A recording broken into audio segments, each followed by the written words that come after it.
Bienvenido a un nuevo programa, un nuevo capítulo de Biblia Fácil, estudiando el libro de Apocalipsis, específicamente el capítulo 14, donde habla de 3 mensajes angelicales.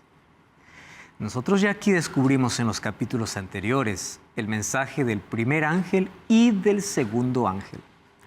Ahora vamos a sumergirnos en el mensaje del tercer ángel.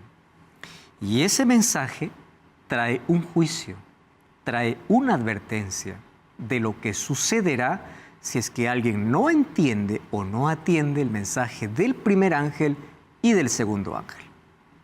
Considerando siempre que el mensaje central es Cristo, visto en toda su gloria y majestad. Ahora nosotros vamos al mensaje del tercer ángel que está en Apocalipsis capítulo 14 a partir del verso 9 y 10. Allí vamos a descubrir algunas verdades que son necesarias conocer en este tiempo. ¿Por qué razón? Porque así como la verdad fue pisoteada por muchos siglos, la verdad también tiene que ser restaurada y proclamada. Por eso, bienvenido a Biblia Fácil. Cuánto me alegra poder saludarte, tú que estás allí en un sofá, estás allí acompañando por internet, en casa, estás en el cuarto, en la sala, en un amigo, no sé. Qué lindo es que puedas ahora detenerte para que juntos podamos estudiar un tema tan importante como el mensaje de advertencia que Dios da para el mundo en el tiempo del fin. Mi abrazo, mi cariño para ti. Gracias por acompañarnos y compartir siempre estos contenidos. Que Dios te bendiga. Bienvenidos amigos a un capítulo más de nuestro fascinante estudio de Apocalipsis capítulo 14. Antes de poder continuar, yo quiero ofrecer para nuestros amigos esta revista, Biblia Fácil Apocalipsis, diseñada para que juntos podamos comprender el mensaje que Dios tiene a través del último libro de la Biblia. Puedes solicitarlo a través de nuestro número de WhatsApp que aparece aquí en pantalla, o también tú puedes ingresar a nuestro sitio web estudielabiblia.com. Ingresa allí, vas a encontrar diversos contenidos que van a ayudarte a comprender mejor el plan de salvación. ¿Listos para un nuevo capítulo? Vamos entonces, antes de abrir la Biblia, vamos a orar. Gracias, Señor, te damos por el privilegio que tenemos una vez más de abrir tu palabra. Estamos listos para poder entender, comprender aquello que tu Espíritu nos va a mostrar a través de tu palabra. Por eso pedimos una vez más tu compañía, tu dirección. Entregamos nuestra vida en el nombre de Jesús. Amén. Amén. Apocalipsis capítulo 14. Volvemos al texto que durante toda esta temporada estamos estudiando.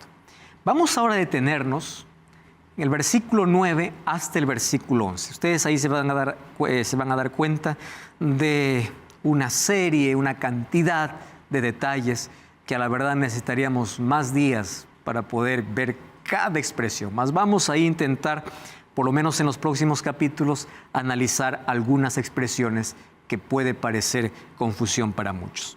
Dice el versículo 8, ha caído Babilonia, la gran ciudad, porque ha dado de beber a todas las naciones del vino del furor de su fornicación. Es el mensaje del segundo ángel. Ya vimos de qué se trata el vino, ya vimos cuándo cae Babilonia y ya revisamos quién es Babilonia. Versículo 9, el tercer ángel lo sigue diciendo. Si alguno adora a la bestia y a su imagen y recibe la marca en su frente o en su mano, también beberá del vino de la ira de Dios. Esa expresión ira de Dios se va a repetir más de una vez en Apocalipsis. Que ha sido vaciado puro en el cáliz de su ira. Será atormentado, otra expresión, con fuego y azufre delante de los santos ángeles y del Cordero. El humo de su tormento sube por los siglos de los siglos. No tienen reposo ni de día ni de noche los que adoran a la bestia y a su imagen, ni nadie que reciba la marca de su nombre. ¿Y cómo termina aquí este mensaje? Aquí está la perseverancia o la paciencia de los santos, los que guardan los mandamientos de Dios y la fe de Jesús. Muy bien. Es interesante que el pueblo que persevera y guarda los mandamientos es colocado en torno de todo este conflicto. Ahora, vamos de nuevo al versículo 9. Si alguno adora a la bestia y a su imagen. Nuestro tema de hoy será descubrir o identificar quién es la bestia. Nuestro próximo tema vamos a descubrir cuál es la imagen, porque acá hay dos entidades. Dice si alguno adora a la bestia y a su imagen. O sea, hay una bestia y hay una imagen de la bestia. Bueno, hoy vamos a descubrir solamente quién es la bestia. ¿Y por qué dice que lo adoran? Porque aquí el conflicto está en torno a adoración. Ese es el mayor conflicto. Vamos entonces aquí a analizar de que hay dos poderes aliados en el tiempo del fin para poder perseguir a ese remanente, como ya lo vimos en Apocalipsis 12 y como lo vamos a ver ahora en Apocalipsis capítulo 13. Para que nosotros podamos descubrir ¿quién es esta bestia? Tenemos que volver un capítulo anterior, porque nosotros hemos tomado el 14, solo que en el capítulo 13 explica la aparición de dos bestias. Entonces, como en el 13 ya explica la bestia, en el 14 solamente dice si alguno lo adora. Pero ¿dónde es que se identifica? En el 13. Vamos a un capítulo anterior, ¿correcto? Un capítulo anterior. Dice allí el versículo 1 y versículo 2. Me paré sobre la arena del mar, vi subir del mar.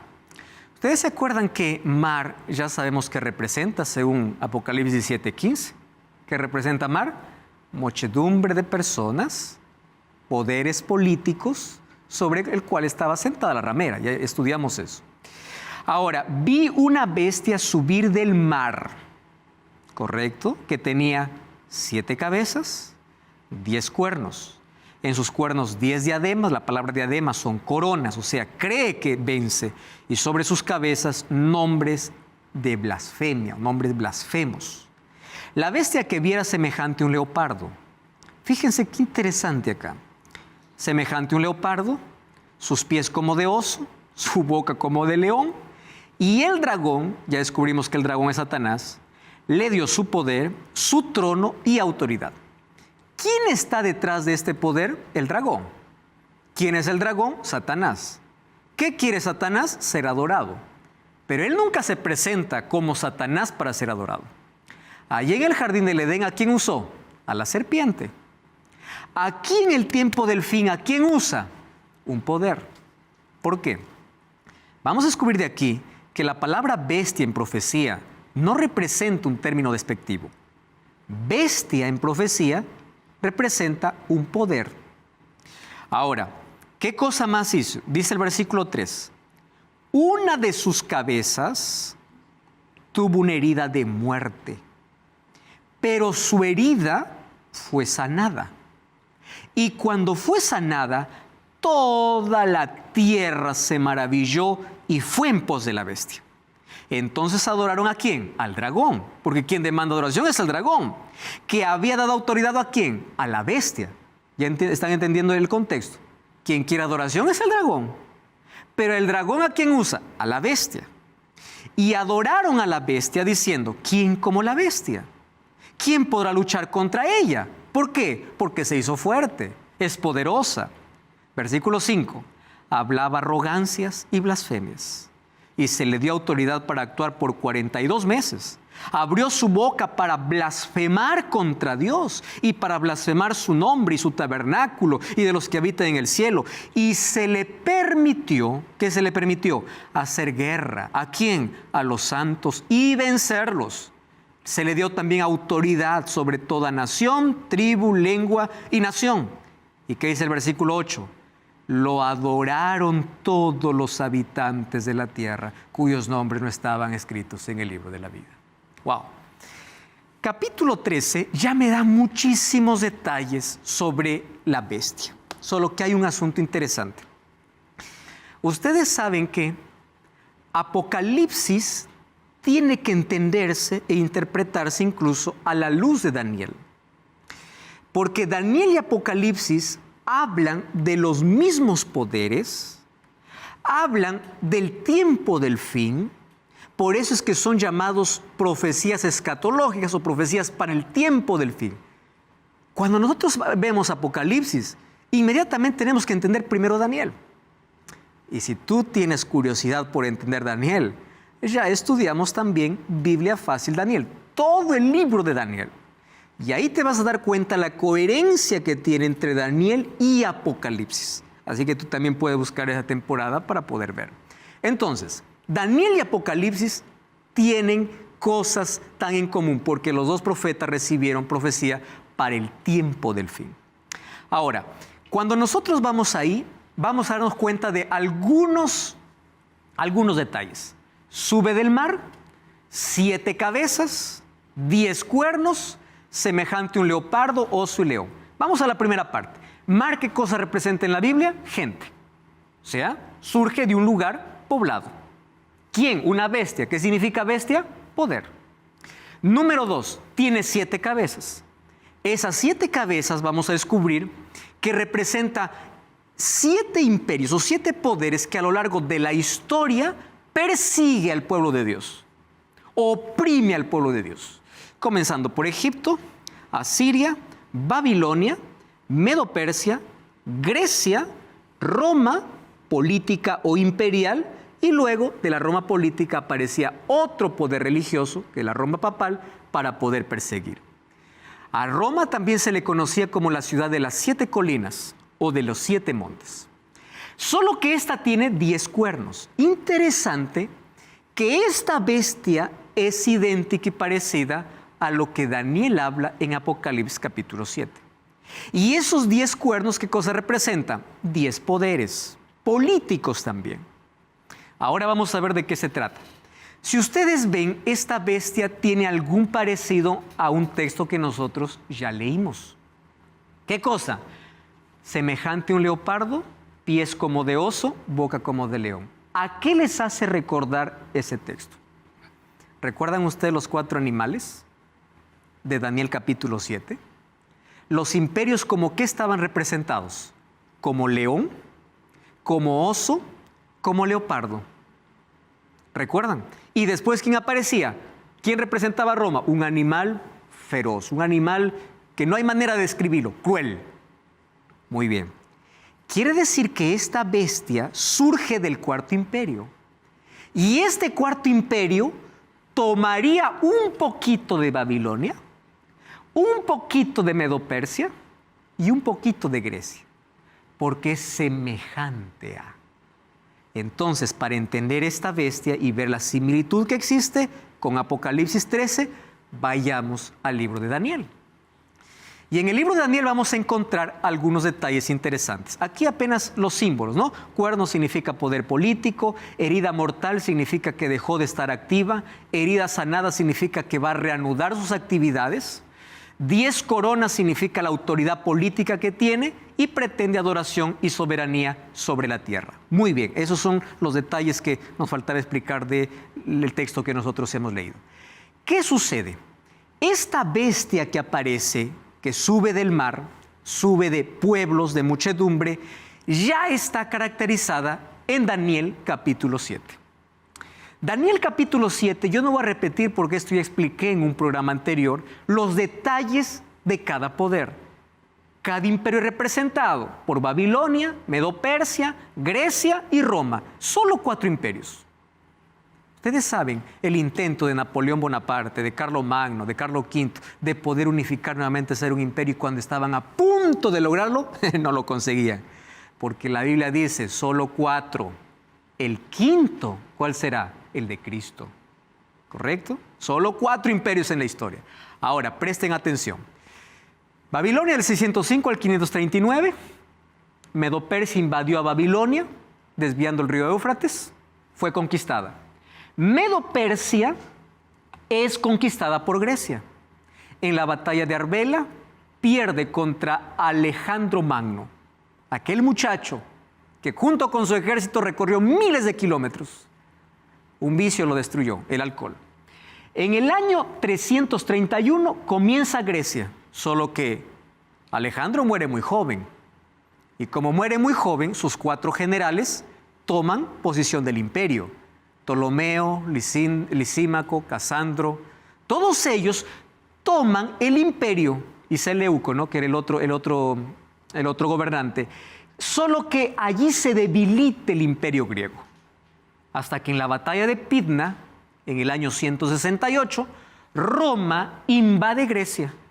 Y a partir de ese año comienza un poder opresor, un poder terrible, que es considerada en la estatua de Nabucodonosor como las piernas de hierro, por la dureza, por la crueldad. Y en Daniel capítulo 7 es considerada como un animal irreconocible, feroz. Solo que hay un detalle. Este cuarto imperio que representa Roma cae. ¿Cuándo cae? En el año 476. Solo que antes de su caída surge un asunto interesante. Acompáñenme por favor conmigo a Daniel capítulo 7. Vamos a leer aquí. Daniel capítulo 7. Vamos a leer el versículo 8, versículo 21, 23 y 25. Daniel capítulo 7, versículo 8. Ah, qué interesante. Miren lo que sucede. Vamos a leer desde el versículo 7 para poder entender mejor lo que Daniel nos está explicando. Después de esto miré yo en la visión y vi la cuarta bestia. ¿Cómo era la cuarta bestia? Espantosa, terrible, fuerte. Tenía grandes dientes, devoraba, desmenuzaba, pisoteaba. Era diferente a todas las bestias que había visto antes. ¿Y qué cosa tenía, dice?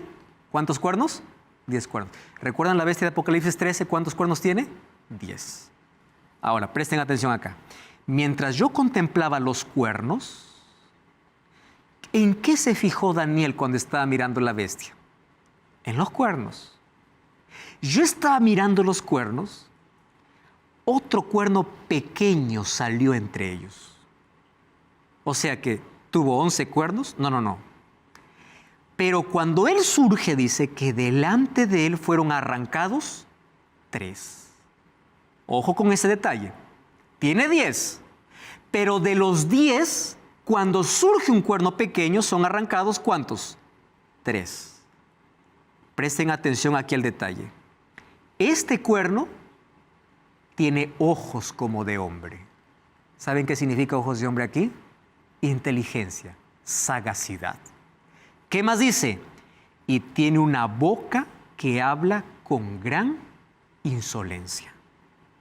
Bueno, vamos un poquito adelante. Vamos ahí al versículo 21. Veía que este cuerno, ¿de qué cuerno está hablando? Del cuerno pequeño. Hacía guerra ¿contra quién? Contra los santos y los vencía. ¿Recuerdan Apocalipsis 13 que esa bestia qué cosa se le da autoridad? Para perseguir ¿a quién? A los santos y vencerlos. Lo mismo de acá. Miren lo que dice el versículo 23.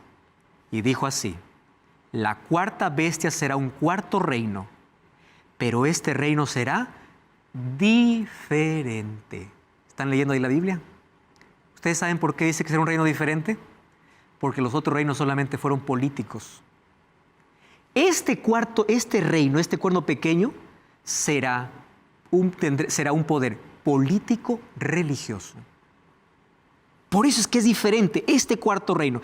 Y dice, diferente a los otros reinos. Y a toda la tierra devorará, trillará y despedazará. Los 10 cuernos significan que de aquel reino se levantarán 10 reyes. O sea, la explicación a la profecía está ahí mismo. Se levantarán 10 reyes, el cual será diferente de los primeros después de esos 10 reyes, se levantará otro y será diferente de los primeros y derribará 3. Aquí nos está explicando ya Daniel, ¿no? De los 10, para que se levante el pequeño, derriba 3. Miren el versículo 25. Hablará palabras contra el Altísimo, a los santos del Altísimo quebrantará y pensará en cambiar los tiempos y la ley. ¿Correcto? Con estas características, no hay manera de confundir quién es el cuerno pequeño y quién es la bestia de Apocalipsis 13. Porque las mismas características de la bestia con 10 cuernos, que blasfema contra Dios, que persigue a los santos, ¿dónde aparece? En Daniel capítulo 7. Vamos entonces ahí. ¿De dónde sube ese cuerno pequeño? De entre 10. Para que surja, ¿quién arranca? 3. Que tiene ojos de hombre, habla blasfemias, hace guerra contra los santos y cambiaría los tiempos y la ley. Esas son las 6 características que tiene la bestia y el cuerno pequeño según Daniel capítulo 7. 6 características que si ustedes lo colocan en Apocalipsis 13 son las mismas que tiene este cuerno pequeño. Ahora, ¿qué sucede? ¿Ustedes recuerdan cómo fue conquistada Roma? Por 10 tribus bárbaras. 10 reyes, no fueron 11, fueron 10. A partir del año 352, cuando se cambia la capital para Constantinopla, Roma se debilita. En el año 476, Rómulo Augusto coloca su corona delante de Odoacro. ¿Qué sucede a partir de allí? Roma es dividida. Totalmente. Nunca más será imperio Roma. Roma es dividida por 10 tribus. ¿Y saben qué hacen esas 10 tribus? Forman lo que hoy se conoce Europa. ¿De dónde nace Europa? De esa conquista de Roma. Porque todo ese territorio ¿a quién pertenecía? Al Imperio Romano. Ahí nace España, nace Alemania, nace, bueno, todos los países, Italia, nace todos los países ahí. Todos ellos conquistan primero como tribus al Imperio Romano. Y qué curioso. ¿Recuerdan ustedes que en el año 533 Justiniano declaró que cuando el emperador sale de escena, quien tome lugar del emperador de manera visible para el mundo era el obispo de Roma? Y ese obispo fue declarado la cabeza de todas las iglesias. Pero luego ganó un espacio político porque era un poder político religioso. Solo que tenía un problema. ¿Cuál era el problema? Habían 3 tribus que eran las tribus arrianas.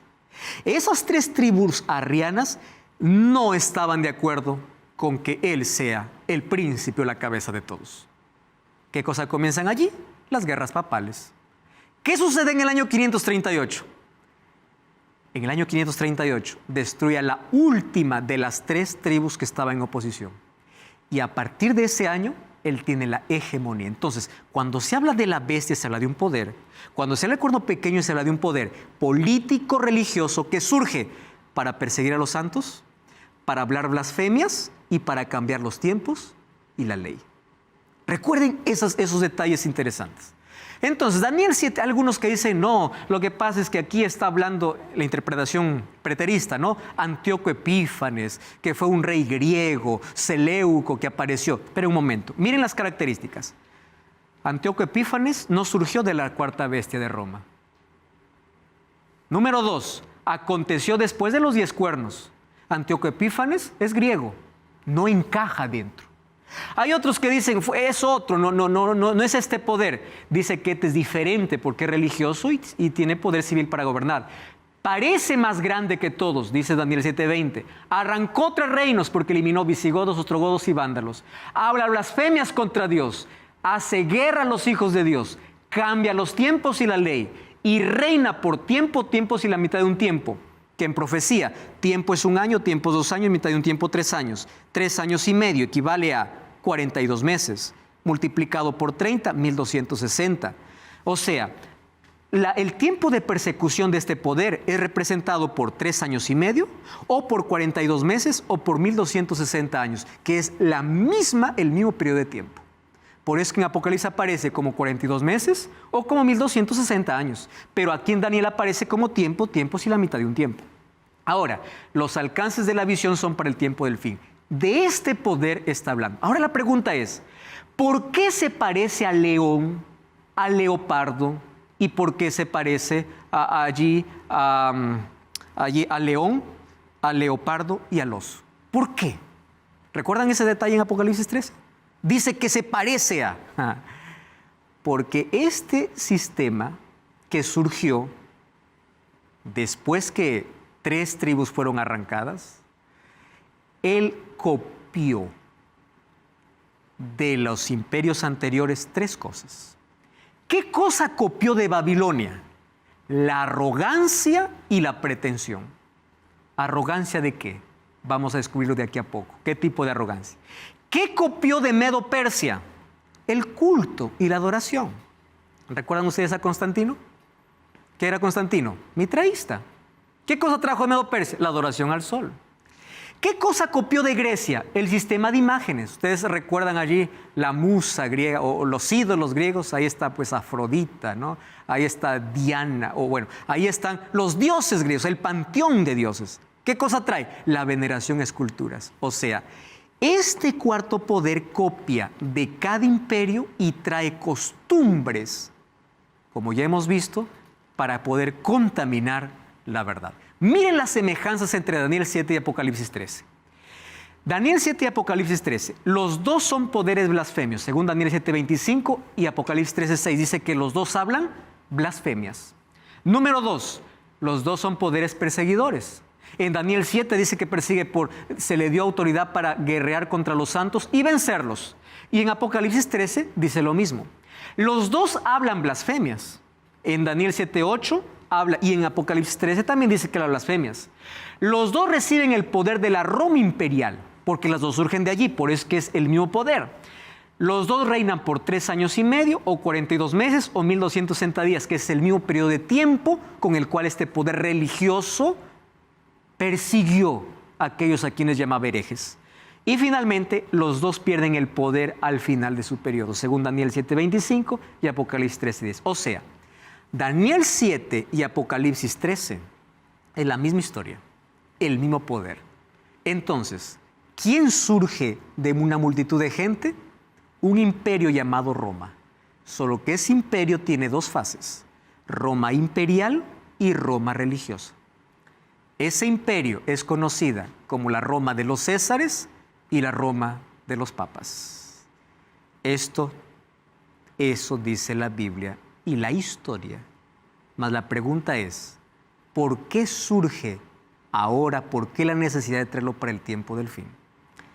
No cambies el canal, vamos a una brevísima pausa y ya regresamos para ver las evidencias de lo que este poder hará en el tiempo del fin para volver a perseguir a aquel remanente pueblo de Dios. Ya volvemos.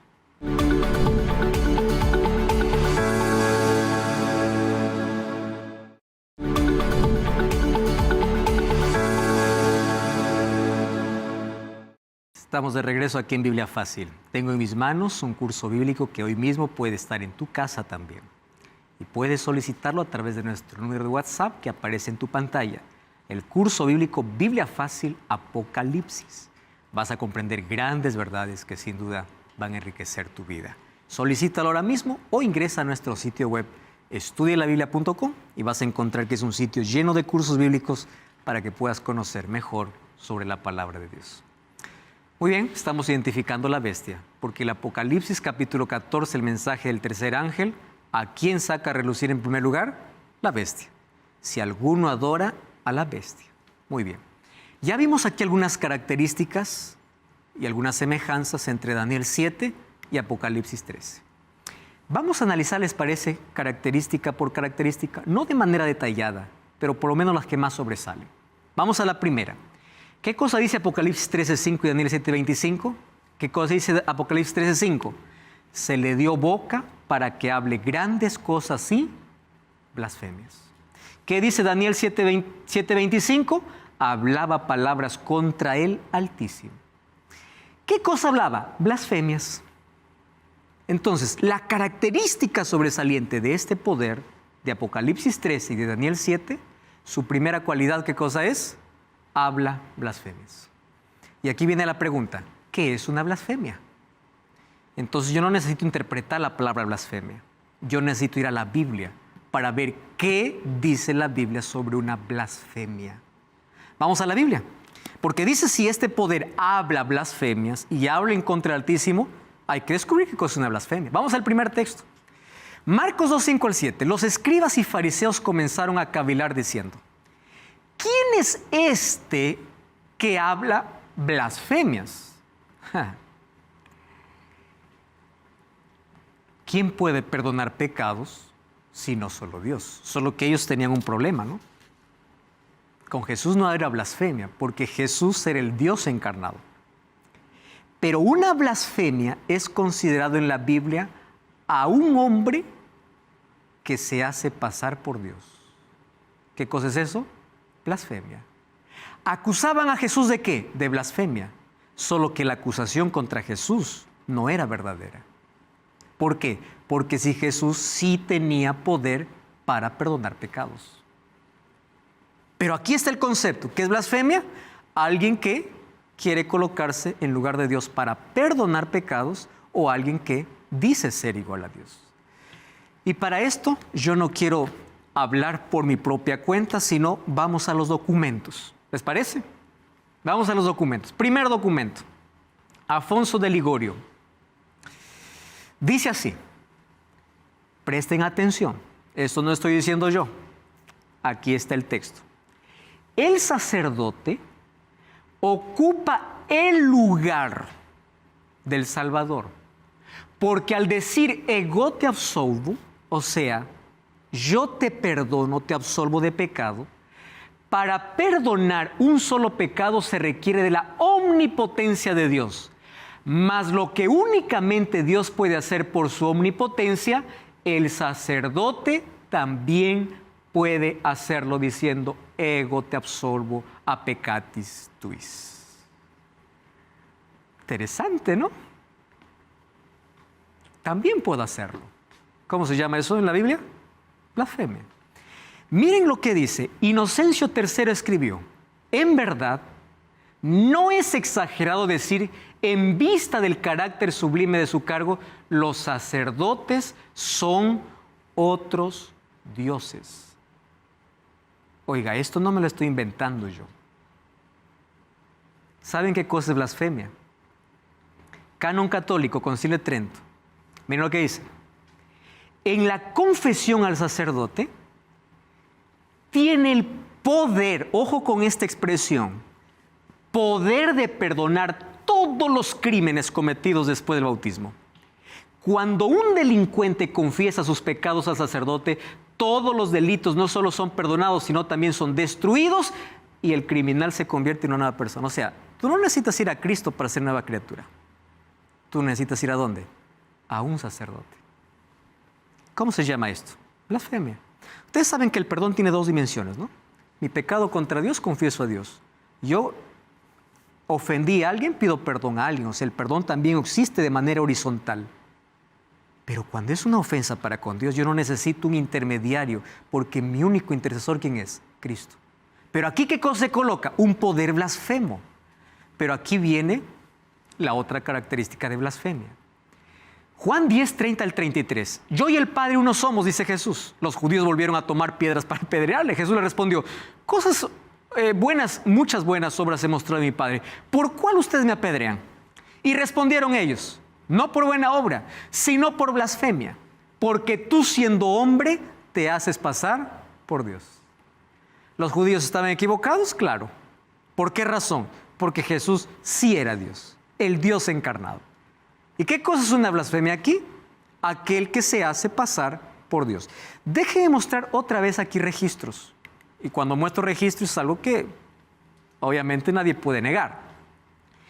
Ustedes saben que el Papa León XIII dijo literalmente lo siguiente: los papas tenemos sobre la tierra el lugar del Dios Todopoderoso. ¿Saben qué cosa dice Lucius Ferrari en el Diccionario Eclesiástico Católico? Dice así: el Papa es de tan grande dignidad y exaltación que no es un mero hombre. ¿Qué dice? Es como Dios y sustituto de Dios. ¡Wow! Es de tan grande autoridad y poder que puede modificar, explicar e interpretar. O sea, Él sí puede modificar la Biblia si es que le da la gana. Bonifacio VIII: declaramos, definimos y proclamamos que cada ser humano debe someterse al pontífice romano para que sea salvo. ¿Quién está diciendo esto? El mismo poder. Segunda característica. Miren, aquí traje un libro interesantísimo. Yo tuve que comprar el libro porque me llamó tanto la atención.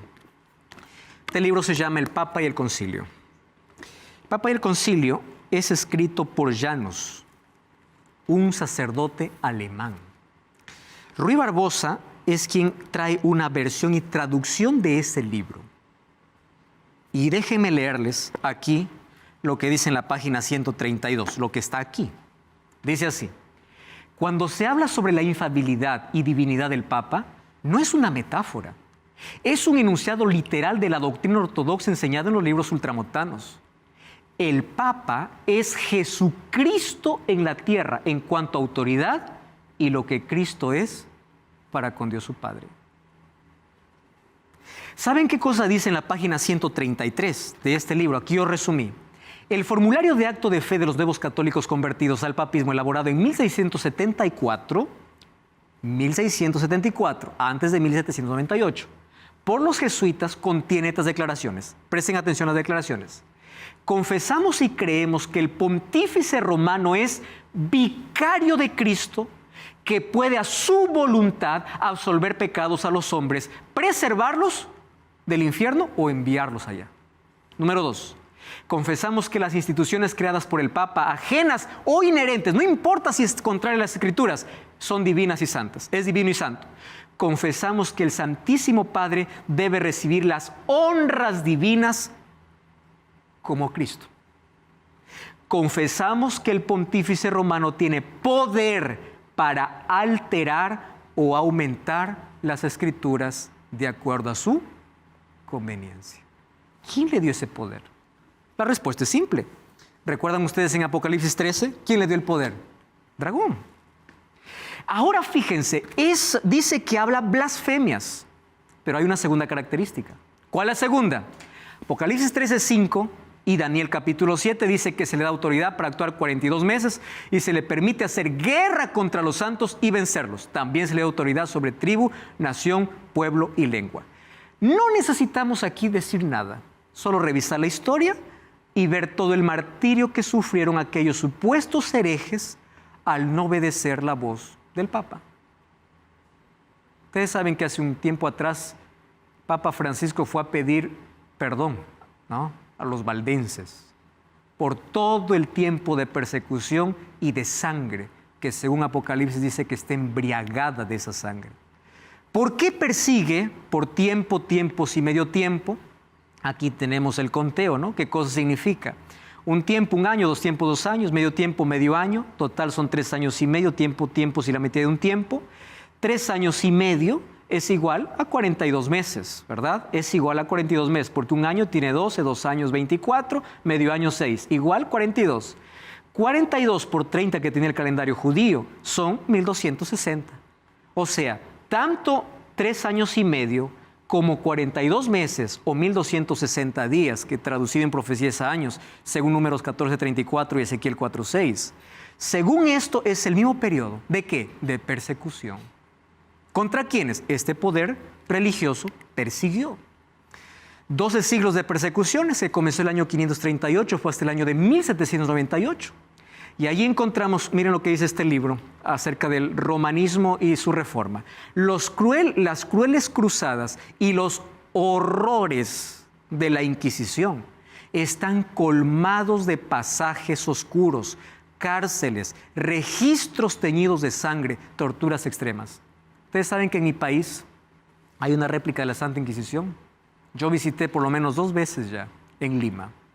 Ustedes no saben los instrumentos que todavía se conservan allí y las imágenes de cómo fueron torturados tanta gente.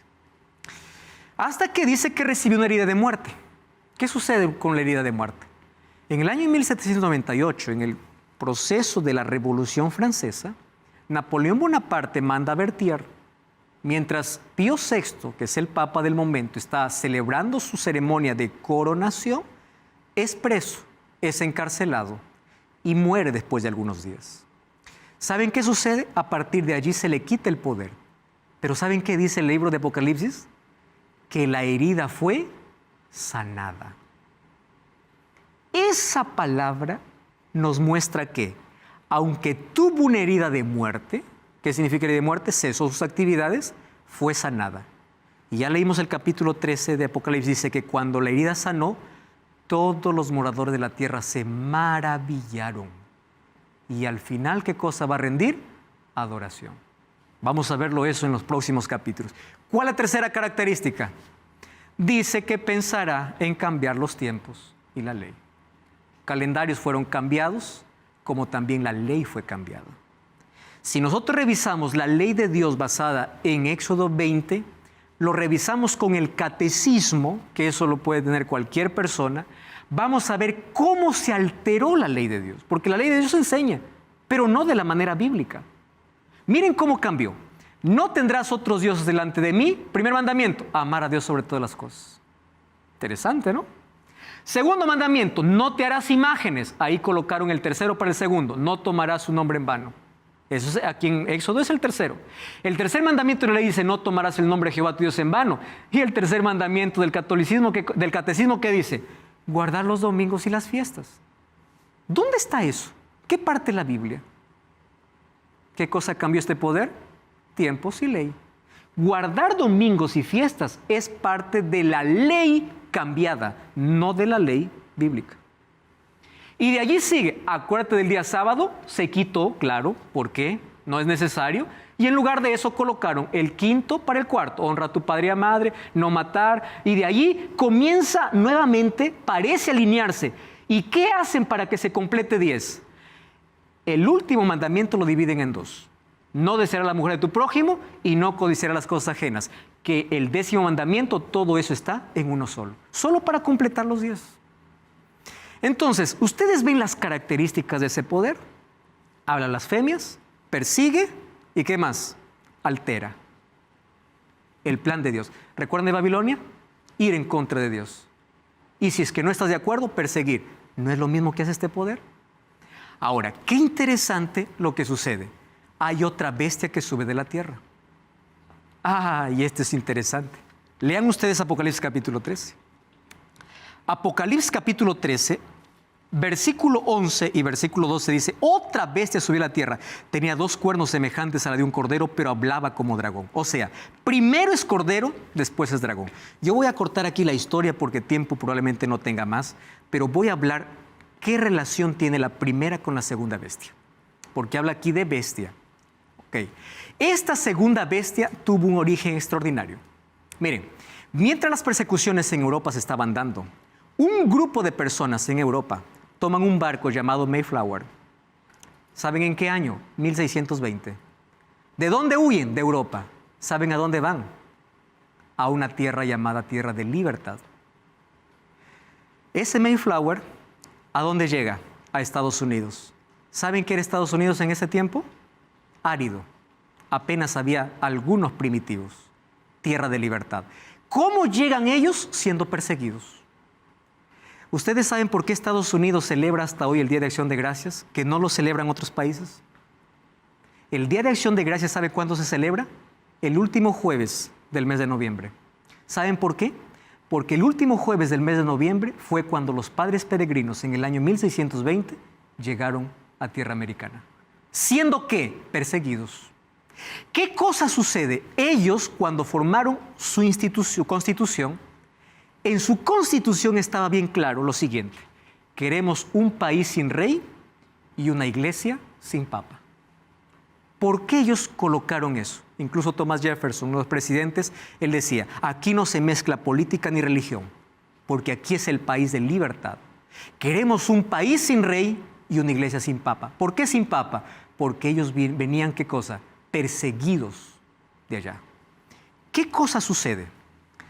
Pasa el tiempo y hubieron varios intentos de alianza entre el Vaticano y Estados Unidos. En el año de 1950 hubo el primer intento. ¿Saben qué sucedió? Fracasó. Porque todo el Senado americano dijo, ¿cómo es posible que vamos a tener una relación con un poder que nos persiguió y nuestros padres vinieron huyendo de allá? No, señores. El tiempo pasó hasta que llegó el año de 1992. ¿Saben qué pasó en 1992? En la portada de la revista Time, que es una revista secular, no es cristiana, aparece el título, ese título que aparece allí. Santa Alianza. ¿Qué cosa sucedió en 1992? En 1992, un 24 de febrero, comienzan las relaciones políticas.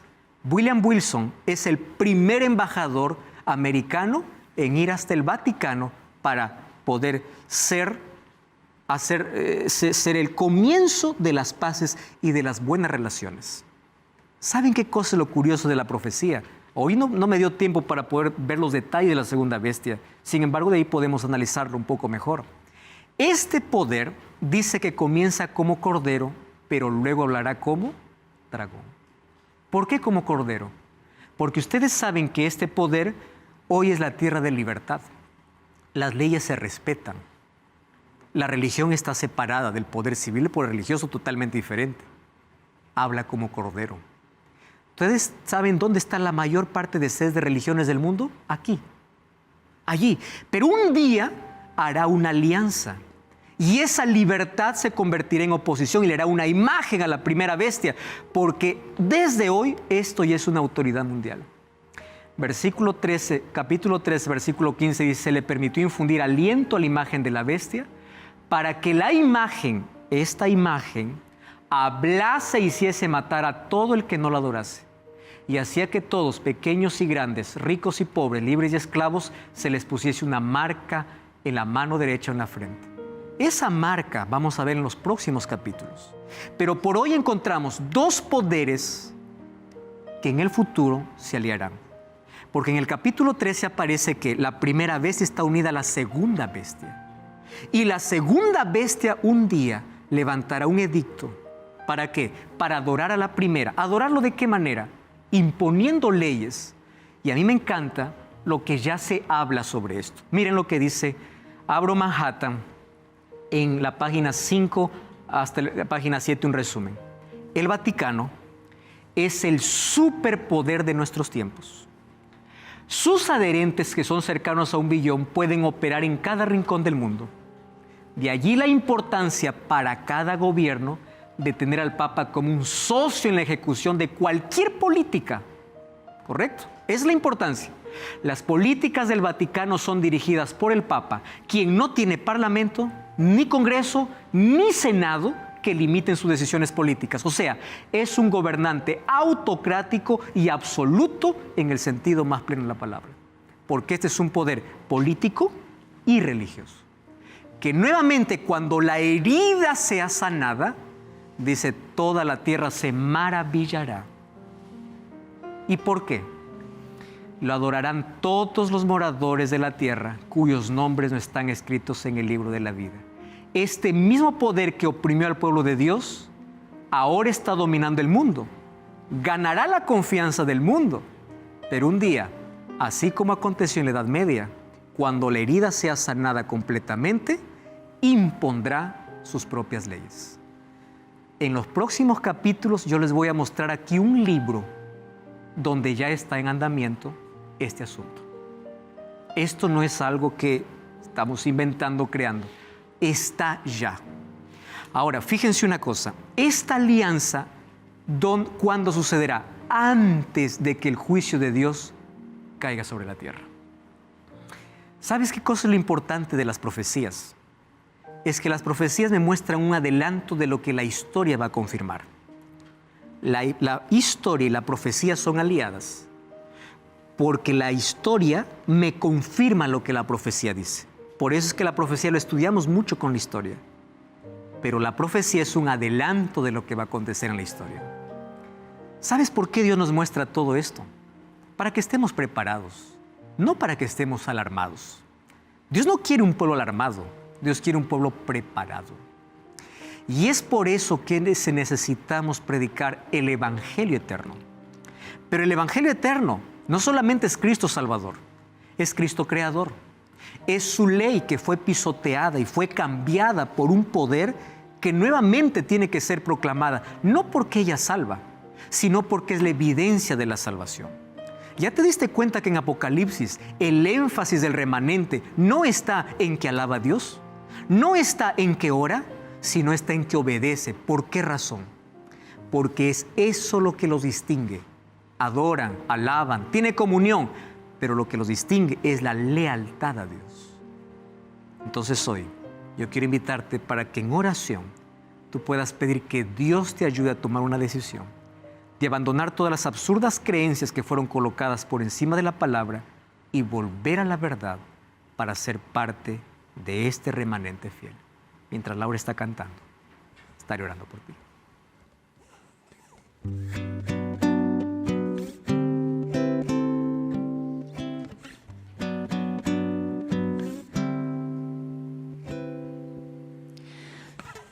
Tu verdad, Señor, guardaré a donde quiera que voy. Por eso yo la escondí dentro de mi corazón. Pretendo seguir tu querer, tu gran amor entender. Yo soy tu hijo, tú mi papá. No te soltaré de tu mano jamás.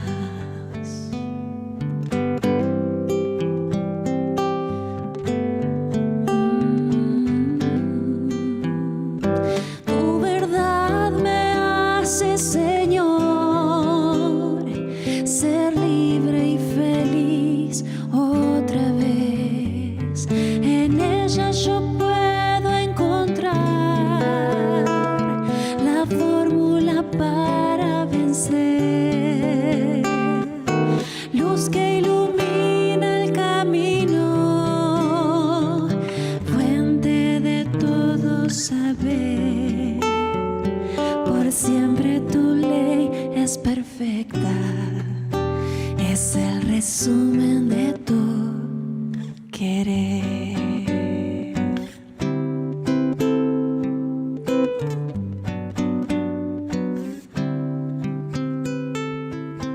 En tus veredas, Señor, yo quiero también caminar. De la fuente de vida, Señor, quiero solamente beber. Yo quiero saciar mi sed, la sed de conocerte mejor. Yo soy tu hijo, tú mi papá. No me soltaré de tu mano jamás. Tu verdad me hace, Señor, ser libre y feliz otra vez. En ella yo puedo encontrar la fórmula para vencer, luz que ilumina el camino, fuente de todo saber. Por siempre tu ley es perfecta, es el resumen de tu querer.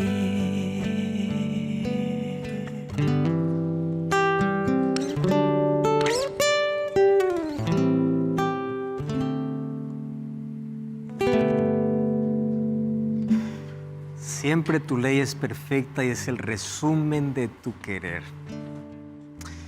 ¿Sabes por qué Satanás está airado contra el remanente? Porque intenta ser diferente, porque no adora tradiciones, no adora humanos, no adora poderes, adora a Dios. ¿Y sabes cómo se demuestra nuestra adoración a Dios?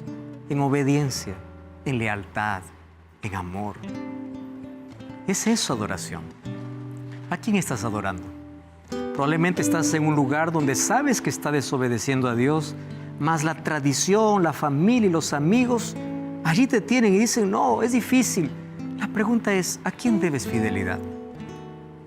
¿Acaso no es a Dios? Y Dios muestra su palabra.